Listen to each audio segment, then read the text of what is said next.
dust which sits in the stratosphere can block sunlight, and it can do that for 1 or 2 years before the dust settles down.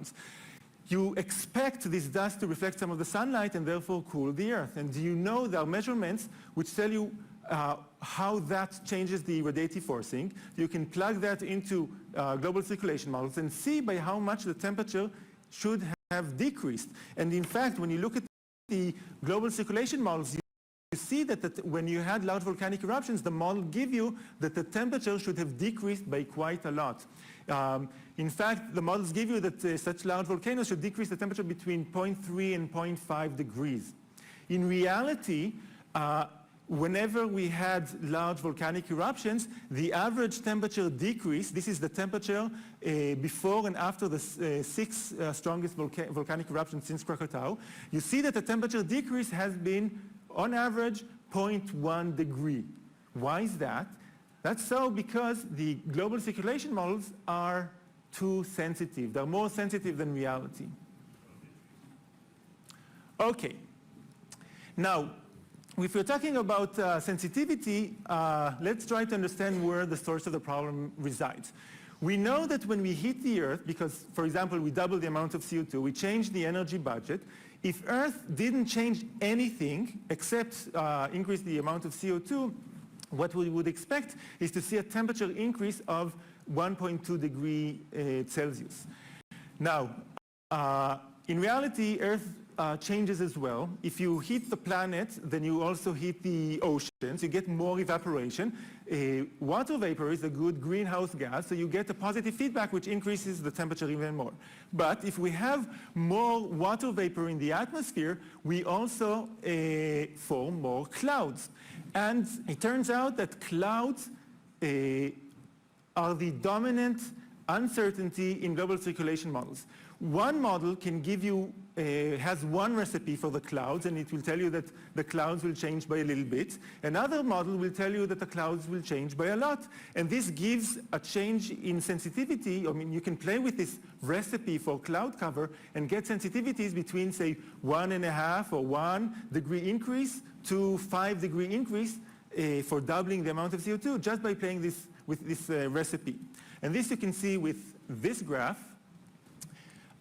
This is a paper, this is a result which was published already in 1989.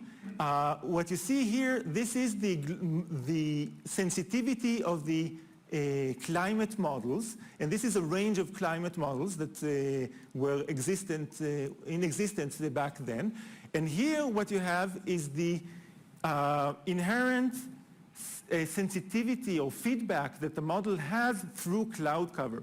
Because you see that all the models sit on very close to a straight line, it tells you that this thing, this parameter, this sensitivity or this feedback through cloud cover is the dominant source of uncertainty in climate models.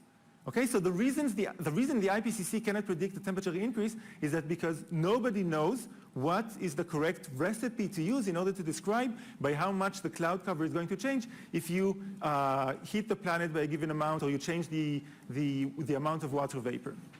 Another problem is that there's no fingerprint which proves that CO2 is the thing which does the warming.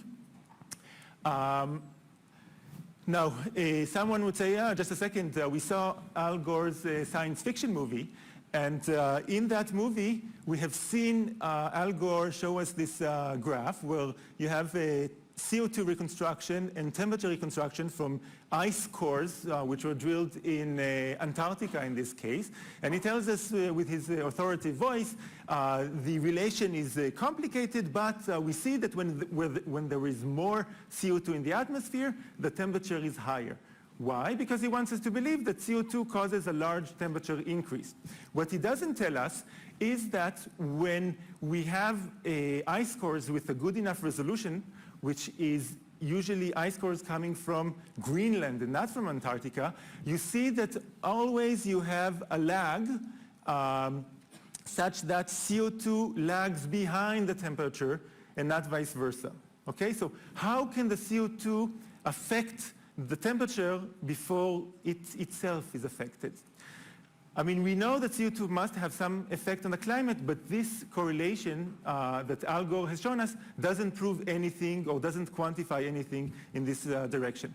Now, the reason we see this effect is the same thing you have in this thing. You have a Coke bottle, and if I forget this Coke bottle in a car in a hot summer day, probably most people here don't know it because there are not a lot of hot summer days here.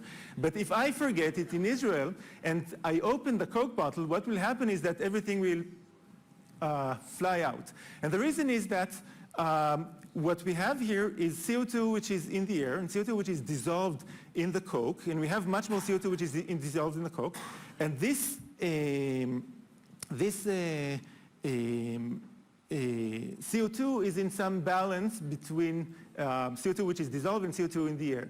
Now this equilibrium depends on the temperature. Now in the oceans it's more complicated because there are a lot of chemical reactions and it's not just simple